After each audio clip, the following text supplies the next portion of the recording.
What I have them do at first is learn a little bit about where the two main party candidates stand on different issues. So we research the candidates' positions on a variety of issues, about a half a dozen issues. So they learn a little bit about where they stand on those issues, and they take a little survey in my class to help them figure out which side they tend to lean more towards, more the Democrat side or the Republican side.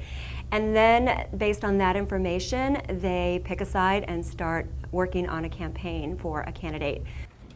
Down at the bottom, there is a rubric, as well as I list for you what I want to see in your commercial.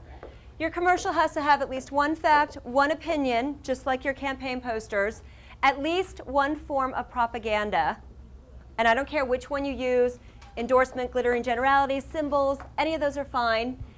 And I want a discussion of where your candidate stands on at least two issues. And they're going to have to identify that for me, what it is that they included.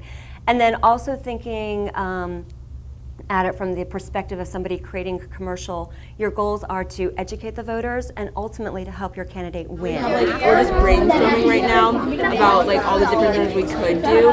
Some of the ideas are in the end we're going to close with signs in the community of people that are going to vote for Romney. We're going to be as the opinion, we're going to say Mitt Romney is the obvious choice for America. And for the propaganda, we're going to use symbols and we'll have an American flag in the background, and then have him talking about his family or something as plain folks.